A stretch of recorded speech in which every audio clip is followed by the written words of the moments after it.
그러므로 우리가 저 안식에 들어가기를 힘쓸지니 이는 누구든지 저 순종하지 아니하는 본에 빠지지 않게 하려 함이라.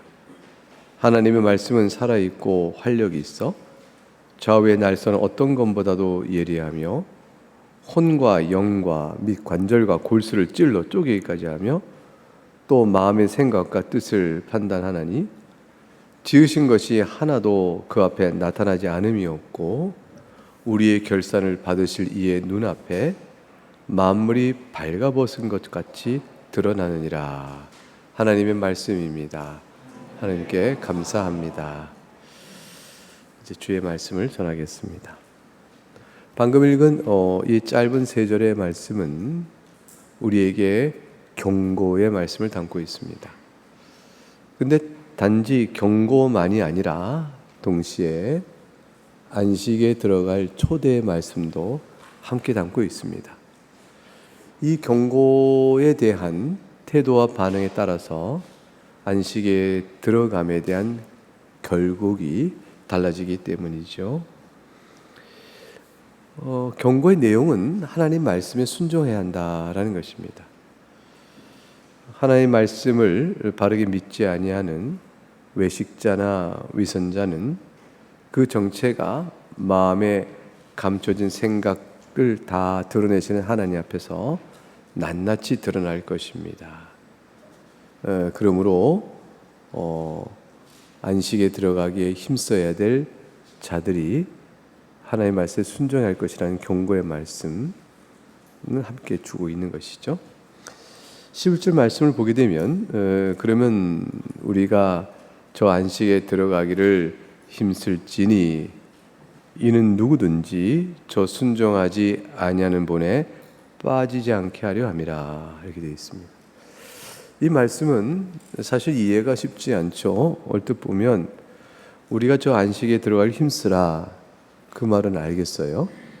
근데 이는 하고 그 다음에 이어지는 말씀이 누구든지 저 순종하지 아니하는 본에 빠지지 않게 하기 위하여 이렇게 되어 있으니까 우리가 안식에 들어가기 힘쓰면 누구든지 순종하지 않은 본에 빠지지 않게 되는구나 이렇게 연결되어지죠. 그럼 우리가 안식에 들어가기 힘쓰는 것은 순종하지 아니하는 사람들이 있지 않도록 하기 위한 것인가? 1차적으로 이렇게 해석이 되어지면 어떻게 된 건가? 이런 생각이 들 것이에요. 두 번째 생각은 그럼 우리가 안식에 들어가기 힘쓰는 것은 순종하는 것이니 우리가 안식에 들어가여 애써 순종하면 우리를 보고 순종하지 않은 본에 빠진 사람은 없겠구나 이런 말씀이겠구나 라고 정도로 아마 우리말 개역 성경을 놓고는 아마 해석이 될 것입니다. 그 정도 되겠죠. 안식에 힘쓰는 것은 순종하는 것이다. 그 순종하면 다른 사람들이 순종하지 않는 본에 빠진 일은 없도록 우리가 하겠구나 이런 정도로 모범적인 신앙의 격려로 보입니다. 그런데 이 말씀은 원래 원문을 따라 번역하면 그런 뜻을 담고자 되어진 것이 아니고요. 그게 아니고 우리가 저 안식에 들어가길 힘쓸지니 이는 누구든지 순종하지 아니하는 본에 빠지는 일이 그리하여 있지 않도록 하기 위함이라는 말의 뜻이 앞뒤를 좀 바꿔서 조금 이해 쉬워요. 누구든지 순종하지 아니하는 본을 따르다가 그만 안식에 들어가지 못하는 이가 없도록 하게 하렴이라. 이게 더 본문에 정확해요. 그래서 우리가 안식에 들어가기 힘쓰자. 그러면 순종하지 않은 본에 빠져 안식에 들어가지 못하는 사람이 없게 될 것이다. 그러니까 이 두 개를 붙일 때 누구든지 순종하지 않은 본을 그냥 그만 따르다가 안식에 들어간 사람이 없는 일이 있으면 안 되겠지 않냐. 그러니까 우리가 열심히 안식에 들어가기 힘쓰자 이런 뜻이에요. 그러니까 뒤에 내용은 그런 일이 없도록 따르다가 안식에 들어가는 일이 없도록 하기 위해서. 그러니까 저순종하지 않은 본에 빠져 그만 안식에 들어가지 못한 일이 없도록 하기 위하여 우리 다 같이 안식에 들어가기 힘쓰자 이런 뜻이에요. 그러니까 우리 말에 만일 원문의 의미의 관계성을 따라서 누구든지 순종하지 않은 본에 빠져 안식에 들어가지 못한 일이 없도록 하기 위하여 우리 모두 다 안식에 들어가기 힘씁시다 라는 정도의 의미로 연결하시면 되겠습니다. 그 말을 말하자면 불순종하는 일에 빠져 안식에 들어가지 못하는 일, 이것은 반복되니까 빠져 있는 것인데 그 의미를 무시하고 번역하면 그렇게 요 정도 나와요. 요 정도 나오다면 아까 처음에 말씀드린 논리 연결을 그렇게 하게 되어지죠. 그 내용은 다시 정리하면 누구라도 순종하지 않은 본을 따르다가 그만 그곳에 미끄러져 안식에 들어가지 못하는 일이 없도록 하기 위하여 우리 모두 안식에 들어가기 위해 힘을 쓸 것이니 곧 안식에 들어가기 위한 순종을 힘써 다합시다. 이런 뜻이 되어지는 문장입니다. 그러면 이제 이해에 어려움이 없죠? 네, 그렇게 주어진 문장입니다. 그런데 안식에 들어가기 힘쓰자라는 이 힘쓰다는 말이 그냥 보통 좀 힘 좀 써보자라는 정도가 아니고요. 전심전력을 다하라라는 뜻이에요. 그러니까 이것보다 중요한 일이 없지 않은가라는 거예요. 그러니 이 일에 최고의 가치와 최선의 노력을 다하여 추구하여 얻을 그런 대상인 줄 알고 힘써 다하라, 그런 뜻이 되어집니다. 그러니까 사실 이 말씀이 우리에게 가슴팍 팍 밀려와야 되죠. 여러분, 한 인생 다 사고 난 뒤에 주께서 예비하신 그 종말론적 안식에 우리가 참여 들어가지 못한다면 이 얼마나 비극적인 일이 되어져요. 그러니까 우리가 우리의 인생의 최종적인 목표요, 목적이요, 종점이 주께서 베푸시는 그 안식의 땅에, 안식의 나라에 들어가야 돼요. 그러니까 그것을 위하여 이 땅에서 안식에 들어가기 힘쓴다는 것은 주의 말씀에 순종에 힘쓴다는 것으로 적용된다는 것은 우리가 힘쓰지 않아서 될 일이 아닌 거죠. 정말로 힘을 써서 나갈 것이고, 힘쓰는 내용은 하나님의 말씀의 순종입니다.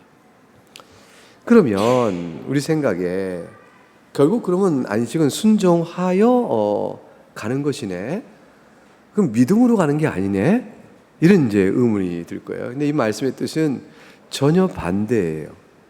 이게 배경이 어떻게 되냐면 히브리서는 유대주의로 돌아가려는 신자를 향하여 경고의 말로 주는 거예요. 그러니까 유대주의로 돌아가려고 하는 신자는 광야에서 불순종한 자들과 같다라고 되어 있어요. 하나님께서 은혜로 불러내어 하나님 나라의 백성으로 살아가는 저들이 은혜의 생명을 받은 자답게 하나님 앞에 하나님 나라의 그 영적인 교훈을 사랑하며 하나님과 교통하며 살아가는 이 땅에서의 안식을 맛보며 최종적 안식을 누려야 될 사람인데, 그들이 하나님의 은혜를 망각하고 불순종의 악으로 치달아 결국 멸망했다. 그런데 여러분들이 유대주의로 돌아간다는 것은 마치 그런 불순종과 같은 게 되어집니다. 왜냐하면 지금 여러분이 받은 복음은 하나님께서 은혜로 애굽에서 저들을 불러내신 것과 같은 은혜의 복음입니다. 그 여러분이 애굽의 멍에 아래에 있는 자들을 하나님의 능력으로 끌어내어 구원하신 은혜를 받은 자들에게 순종을 명하신 것 같은 것인데, 여러분이 그리스도를 믿음으로 구원의 은혜를 받았은즉 순종을 명하시는 그 순종에 따라 사는 것은 마땅합니다. 근데 그 순종의 내용은 애초에 예수 그리스도를 믿음으로 은혜를 베푸시는 하나님에 대한 사랑으로부터 비롯되는 것입니다 라는 것이죠. 그래서 불순종의 내용이 은혜의 구원과 상관없게 되는 거예요. 그래서 누군가가 지금 불순종한다면 하나님의 은혜를 망각한 것 같은 거죠. 그리스도의 복음을 버린 자들은요, 결국 유대주의로 돌아가도 똑같은 거예요. 그리스도의 복음을 떠난다면 결국 뭐만 남냐면 은혜로 구원받아 하나님의 말씀에 따라 살아가는 이 영적 진리가 무너져 버려요. 그럼 뭐만 남냐면 누가 더 열심히 잘 주님을 순종하여 하나님께 인정받냐면 남는데, 그 일에 있어서는 유대주의보다 훌륭한 게 없어요. 예수 그리스도의 복음 안에서 교회가 말하는 권면보다 유대주의는 오랜 소요 동안 계속 하나님의 말씀을 순종하여 의롭다함을 받는 그러한 구원관이 잘 형성되어 있거든요.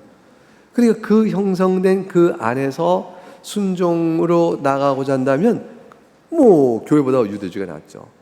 지금 히브리서 말하는 것은 여러분이 불순종하지 마세요 라는 말의 뜻은 복음의 은혜 안에 있는 자로서 받은 사랑에 감사하여 하나님의 말씀을 꼭 붙들고 살아가는 순종을 뜻해요.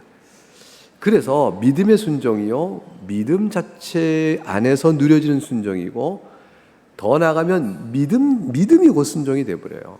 그래서 믿음이 순종이 되어진 것은 믿음이 순종이란 열매를 낳지만 애초부터 믿음 자체를 떠나면 안 된다는 의미에서 순종이에요. 복음을 거슬리는 불순종, 이게 제일 큰 거예요.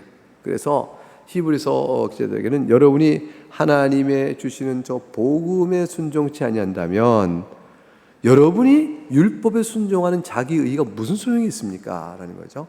그래서 예수 그리스도의 복음을 받아들이고 복음의 메시지를 순종으로 꼭 붙들어, 그게 믿음이죠. 복음을 믿음으로 순종하여 믿음으로 받아들여 그 안에 머무르는 것이죠. 여기에 하나님의 약속이 있습니다. 이 약속을 가벼이 여겨서는 안 될 것입니다 라는 것이에요. 이것은 사실은 안식이 뭔가라는 생각을 해보면 뻔한 이치예요. 안식이 무엇이죠? 안식은 거룩하신 하나님과 죄인된 우리들이 그 하나님 앞에서 사귐을 얻는 평강의 상태, 그게 안식이에요. 이게 샬롬이죠. 하나님께서 세상을 다 만드시고 주의 뜻 가운데 모든 일이 이루어졌을 때 그것은 샬롬, 그 평강의 상태요, 그걸 안식의 상태라 이렇게 말하거든요.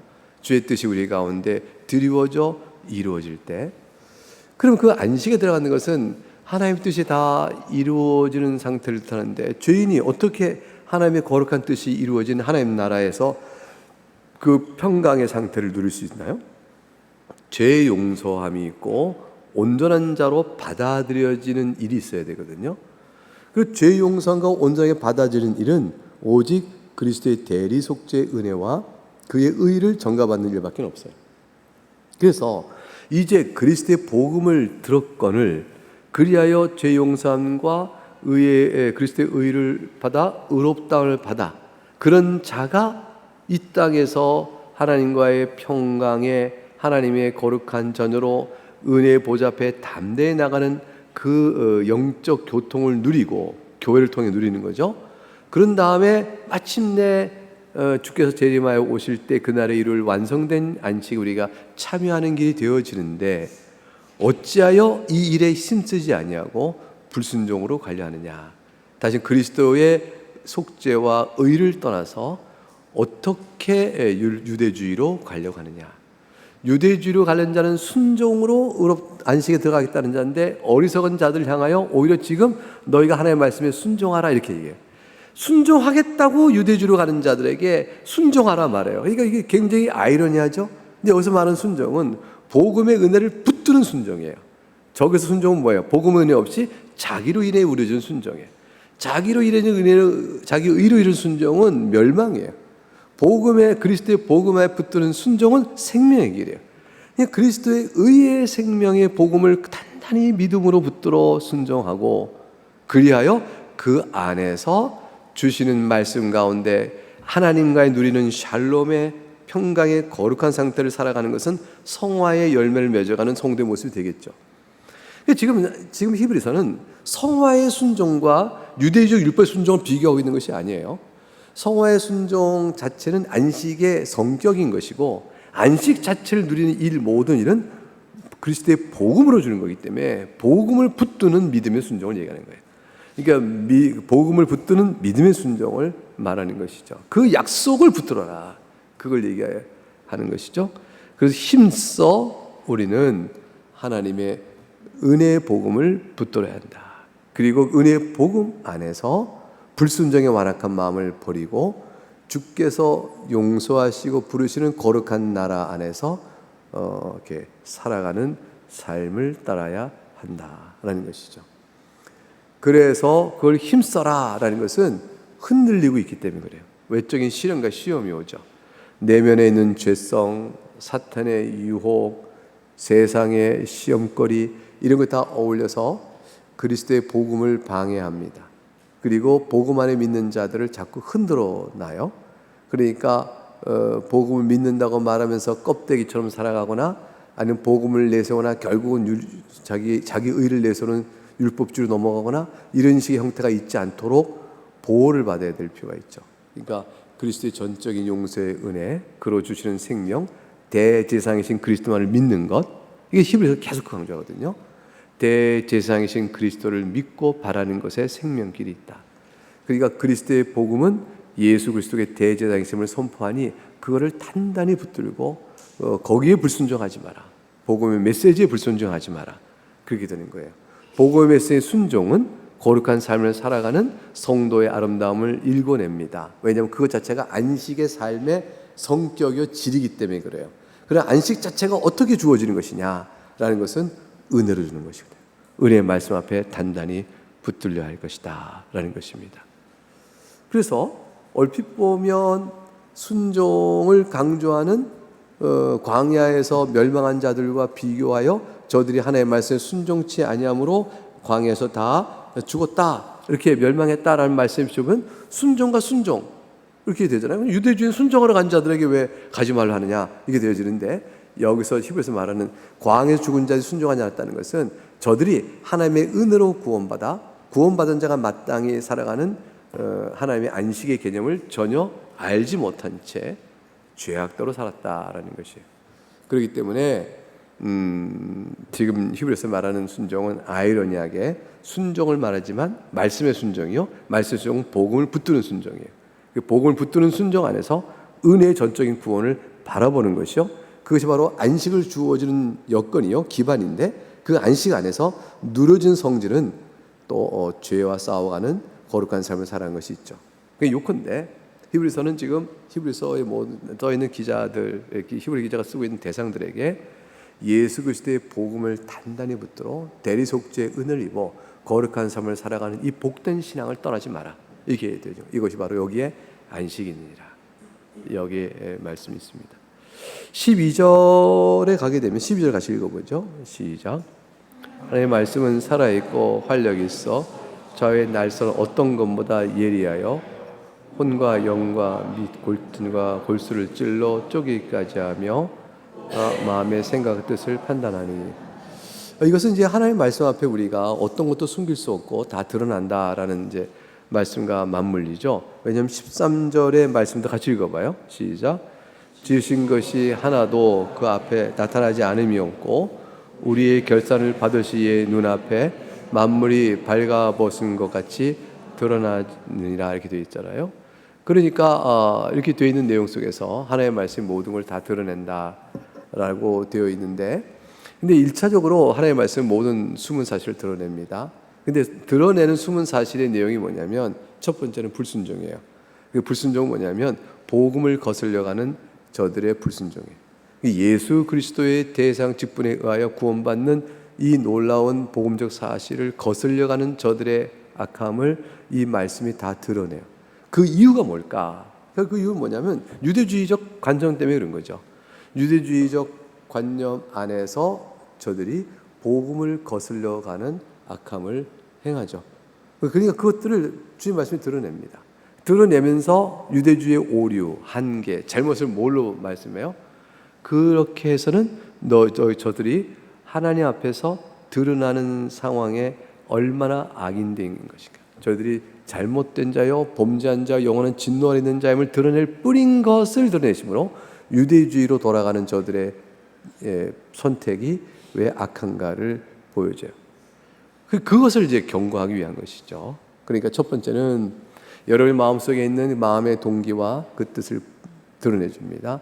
예수 그리스도의 은혜의 복음을 여러분들이, 대상 직분의 복음을 여러분들이 거부하고 있습니다. 그래서 하나님의 말씀이 드러내주고 있습니다. 여러분 마음의 동기 속에 그리스도를 배반하고 있습니다.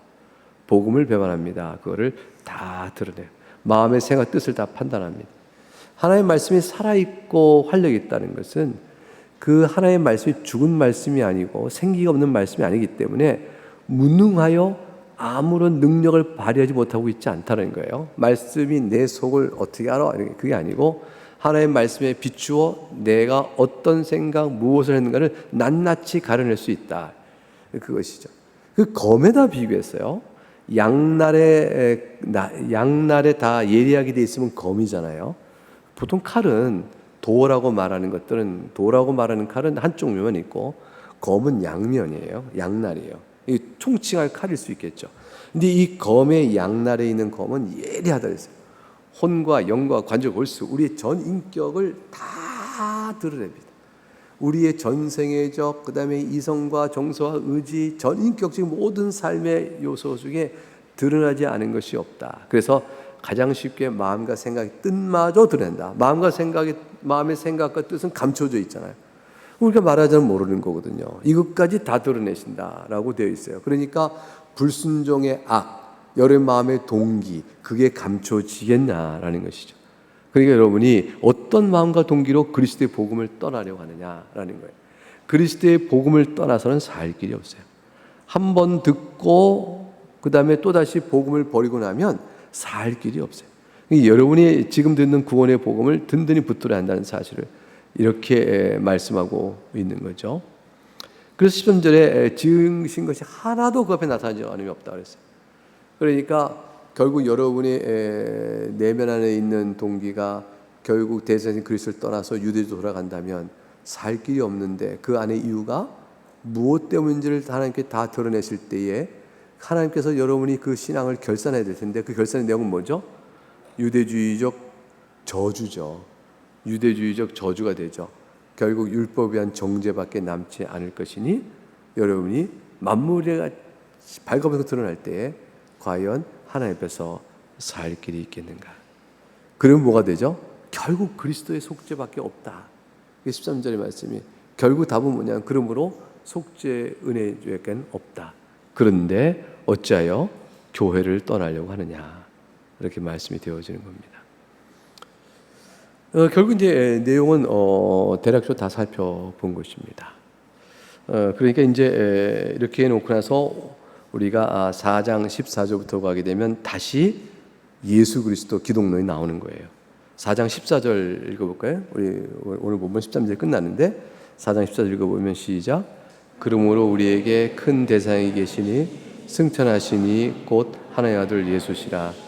우리가 믿는 도리를 굳게 잡을지어다. 믿는 도리를 굳게 잡는 것이 순종이에요. 그 순종의 대상은 예수 그리스도시에요. 그래서 그러므로 이와 같이 낱낱이 드러날 때 불순종 그리스도를 배척한 여러분의 악이 드러날 것이요 여러분이 돌아가던 유대주의한 율법의 정죄가 여러분이 드러날 텐데 과연 여러분이 살 길이 있겠는가? 예수 그리스도밖에 없다라는 말씀으로 이어져가는 대목 안에서 11절부터 13절이죠. 그럼 다시 11절로 올라가면 우리가 저 안식에 들어가기 힘쓸지니까 다시 분명해졌어요. 안식은 뭐라고 그랬어요? 거룩하신 하나님과 교통하고 사귀는 누림이에요. 하나님의 뜻과 질서가 다 완성되어지고 그 안에서 죄 있다 한 자가 없이 하나님과 교통하는 사귐인데 이것이 되려면 결국은 나의 죄를 속하신 일밖에 없는 거죠. 오늘 하데일베르그 요리문다 우리가 주보 예배 등에 같이 읽었는데 우리 자신의 힘으로도 다른 어떤 피조물로도 우리가 죄값을 치를 방법이 없어요. 그러니까 이제 예수 그리스도 뿐인 거죠. 그런데 그 복음을 내어놓고 안식하기 위한 절대 조건, 죄책을 용서받고 죄의 거룩한 삶으로 성령함에 인도받아 살아가는 이 내용이 이 땅에서 시작되어져서 그날의 완성적으로 드러나야 할 때 안식을 좋게 맛보는 건데 지금도 안식을 맛볼 수 있는 것인데 그런 것들을 떠나서 그것들을 힘써 구하고 얻어야 할 이때에 그거를 떠나서 어찌 순종하지 않는 자의 본에 빠진 자 그러니까 그렇게 해서 순종하지 않는 자처럼 되어져 그 안식을 들어가지 못하려고 하느냐라고 말하는 거죠. 예수 그리스도를 떠나서 불순종이에요. 그게 그리스도를 떠나는 게 불순종이에요. 그리스도를 떠나서 어떻게 안식에 들어가지 못하는 자들이 되려 하느냐. 그런 일이 없도록 안식에 들어가기 힘쓸 것이니 곧 믿음의 도리인 그리스도를 단단히 붙들어야 할 것이다. 왜냐하면 하나님의 말씀이 다 드러낼 것이니까. 여러분의 불순종의 동기와 또 실제로 유대주로 돌아갔을 때 율법의 정죄에 따른 여러분의 실상을 다 드러낼 것이기 때문이다. 그러니 하나님 앞에서 우리의 살 길은 오직 그리스도뿐이다. 이게 오늘 11주 13절의 말씀에 요지라 할 것입니다.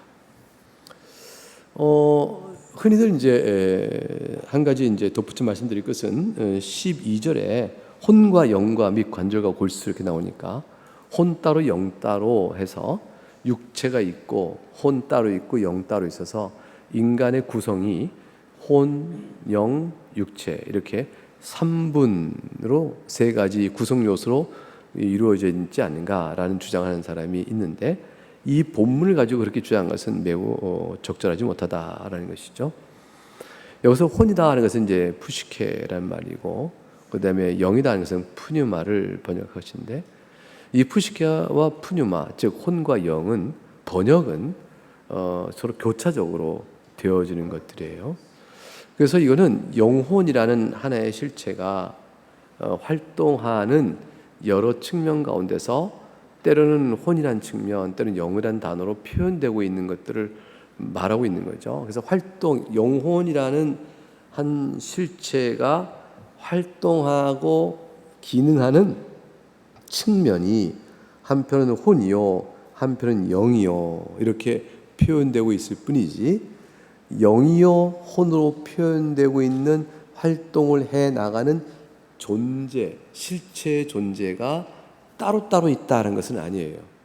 그래서 영이 따로 있고 혼이 따로 있어서 영은 영대로 일, 혼은 혼따로 일하는 것이 아니고 사람은 육체와 영혼이라는 두 구성 요소로 되어 있는데 영혼이라는 것이 혼이라 표현되는 기능, 활동, 영이라 표현되는 기능, 활동을 하고 있는 것입니다.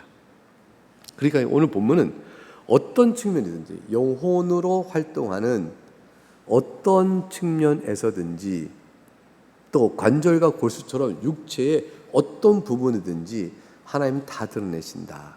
그래서 그 뒤에 나온 말이 마음의 생각과 뜻도 나타내신다. 마음의 생각과 뜻 자체가 다 영혼의 활동으로 나오는 정신기능이요 하나님을 예배하는 영적 기능인데 영적 성격은 정신적 기능과 실체로 나눈 게 아니에요. 우리가 하나님을 예배하고 말씀을 듣잖아요. 정신적 기능을 하고 있죠. 근데 이게 매우 영적인 거라고. 왜냐하면 하나님과의 상관된 관계 속에서 이것들을 하고 있으니까. 내가 이제 집에서 그냥 어떤 신문을 본다, 또 어떤 다른 일을 한다 할 때는 이것 자체는 정신적 기능을 하고 있죠. 내 영혼이 정신적 기능을 하고 있지만 이것은 하나님을 생각하고 하나님을 사랑하고 하는 일에 직접적인 관련이 아니고 이 일 자체에 있을 수 있어요. 그래서 불신자도 잘할 수 있는 거죠. 하나님을 전혀 모르는 자도 잘할 수 있는 정신적 기능이 있어요. 근데 우리는 그 똑같은 정신적 기능을 영혼이 하는 거예요. 불신자도 영혼을 갖고 있으니까 영혼이 하는데 그러나 그 영혼이 하나님을 찬양하고 또 말씀을 듣고 깨닫고 고백하고 기도하고 다 논리적 걸 다 쓰고 있잖아요. 우리가 정신적 기능을 다 통해서 하고 있잖아요. 이럴 때 이 모든 것들이 하나님을 말하고 하나님을 생각하고 하나님을 예배하고 찬송하는 모든 영적 활동 이것들을 해나갈 때 또 내 영이 주를 찬송한다 이렇게 말하기도 하는 것이죠. 그러나 우리가 정신적으로 말씀을 읽을 때는 내 혼이 또한 주님께 감사하며 주의 뜻을 분별하며 이렇게 말할 수 있는 거예요. 그래서 영과 혼은 활동과 기능의 두 측면 이렇게 말할 뿐이지 그 자체가 영 따로 혼 따로의 실체가 둘로 있다는 것은 아니라는 것이죠. 영혼과 몸으로 사람은 구성되어 있다 이렇게 봐야 할 것입니다. 그래서 주님께서 이제 마태복음 10장 28절에 몸은 죽여도 영혼은 능히 죽이지 못하는 사람을 두려워하지 말고 오직 몸과 영혼을 능히 지옥에 멸할 수 있는 자를 두려워하라 했거든요. 그때 몸과 영혼은 그 몸은 죽여도 영혼은 죽이지 못하는 그리고 몸과 영혼을 능히 지옥에 멸할 수 있는 이때 영혼 다 푸시케예요. 푸시케라는 건 뭐냐면 지금 우리 히브리어 여기 우리말 4장 12절 따르면 혼에 속해요. 그러니까 영은 아니죠. 몸과 혼은 죽여도 몸과 혼을 능히 지옥에 멸할 이렇게 되니까 그럼 영은 따로 있는 게 아니에요. 따로 있는 게 아니고 이 단어가 그 하나의 실체를 가리키면서 때론 통합적으로 때론 어떤 특징을 강조해서 쓰이고 있을 뿐이다. 푸시케와 푸니마는 둘 다 영혼의 하는 기능적 활동적 측면을 가리키는 것이다. 실체적으로 하나예요. 그러니까 이제 누가복음 1장 46절과 47절에 마리아의 찬송이 나와요. 마리아가 이렇게 말해요. 마리아가 이르되 내 영혼이 주를 찬양하며 내 마음이 하나님 내 구주를 기뻐하였음은, 내 영혼이 주를 찬양하며 내 마음이 하나님 내 구주를 기뻐하였으면. 근데 내 마음이 하나님 나의 구주를 기뻐한다 할 때 내 마음은 그전에는 영 그랬어요. 내 영이 하나님 내 구주를 기뻐하였으면. 내 영을 내 마음으로 바꿔 다시 번역해 놨거든요. 근데 이게 뭐냐면 내 영혼이 주를 찬양한다. 이건 푸시케예요. 그러니까 아까 우리 여기서 말하는 혼이에요. 혼을 내 영혼이 주를 찬양한다. 그리고 근데 내 마음, 이건 푸뉴마예요. 지금 말하는 여기 따지면 영이에요. 내 영이 주를 기뻐한다. 그럼 주를 기뻐하고 주를 찬양은 다 영적 활동이잖아요. 그럼 누가 해요? 한편으로는 내 혼이, 한편은 내 영이 이렇게 됐거든요. 혼과 영이 실제로 따로따로 있는 것이 아니라 하나의 영혼이 주를 찬양하는 내용을 지식으로 알아 주께 찬양의 노래를 불러드리고, 내 영이, 즉 영혼이 하나님과 관계 속에서 하나님 기뻐하는 특성, 성격을 갖습니다 라는 거죠. 그래서 내용과 성격이 하나로 묶여지는 거예요. 그래서 말씀의 지식을 가지고 하나님과 관계성 안에서 살아가는 특성을 가질 때, 그때 이거는 말씀의 지식과 또 뭐냐면 하나님의 영의 영적 관계가, 정신적이며 영적 관계가 하나의 실체 안에서 이렇게 이루어지는 거죠. 영혼이라는 하나의 실체가 말씀을 읽고 그 다음에 하나님과 관계 속에서 주를 찬송하는 이런 내용으로 하나의 영혼이에요. 실제로 하나의 영혼이 둘 다 활동하는 것입니다. 따라서 이것은 굉장히 서로 호환적으로 쓰여요. 호환적으로. 그래서 삼분설을 따라갈 것이 아니다. 삼분설 따라가는 사람은 대체로 성경은 문자고 또 기도하는 신비한 영만이 참이다 이렇게 생각하는 잘못된 신앙 양태를 가져요. 그래서 혼으로 읽는 성경의 지식이 우리 영이 내 하나님께 기도하는 것을 못 따라간다. 신비주의죠. 관점 넘어갈 수 있는 위태로움을 다 갖죠. 대개 그걸 주장하려고 그런 얘기들을 많이 하십니다. 잘못된 일이다. 그거는 이제 오늘 본문에 대한 오해와 신학적인 토의에 대한 내용을 말씀드린 것이고, 오늘 본문의 전체 흐름은 복음을 떠나 유대주로 돌아가지 말아라. 오직 예수 그리스도 대제사장된 그분만이 우리의 생명이라. 이 복음에 불순종하여 악으로 돌아가는 것은 마치 광야에서 하나님의 말씀을 믿지 못하고 자신들이 하나님께 불만을 제기하며 불순종했던 자들이 가나안 땅에 들어가지 못한 것과 같다. 저들이 가나안 땅의 안식을 바라보며 하나님의 은혜로 구원하신 그 손길을 따라 순종하며 가였어야 했다. 하나님만을 믿고 의지가 있었고 하나님의 약속을 믿어야 했었다. 하나님의 약속을 믿지 않고 있으므로 약속의 땅을 들어가지 못하여 안식에 들어가지 못한 저들과 같은 미련함을, 여러분이 지금 예수 그리스도의 약속의 말씀, 예수 그리스도 통한 안식의 약속의 말씀을 믿지 못하여 가나안 땅이 가르쳤던 실체, 그 영원한 종말론적 안식으로 못 들어가는 일이 없도록 해야 할 것이다.